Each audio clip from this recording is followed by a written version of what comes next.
Vaatasin siis ühe kliendi juurpõhjusesse, kelle sümptom oli naisorganites.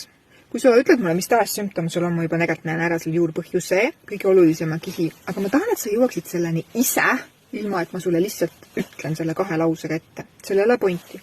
See äratundmine peab tulema sul endal. Kuna ma juba sain aru, et tegu on meestega, seal on tegelikult isa teema varjus, aga kuna meie mõistus petab ära ja vaigistanud on meie emotsioonid juba 100 aastaid, ehk siis kontakt oma kehaga puudub.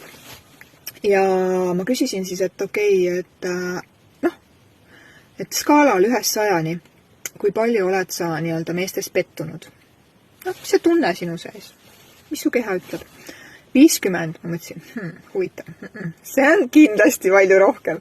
Siis tuli välja meeletu raev ja viha meeste suunas kuni selleni, et ma vihkan kõiki mehi. Alla surutus, mis hakkas juba eskaleeruma lapsepõlvest, kus isa ei märganud ja kõik suhestumised meestega on läinud nii-öelda luhta, siis see emotsionaalsel tasandil see alla surutud raev ja viha oli kehas alles ja nii-öelda ära kapseldatud.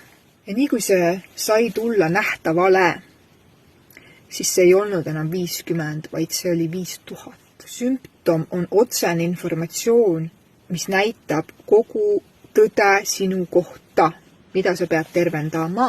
Kui sul on juba sümptom, siis ei ole võimalik ära petta seda tunnet,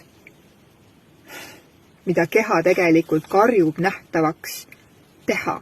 Ja mõistus püüab seda ära trikitada. Mul ei ole sellega teemat, see oli nii kauge minevik. Aga keha hoiab energiat kinni. Ja ta ei suuda lõputult hoida seda emotsionaalset tunnet kinni, ta lööb põmaki sulle sümptomi.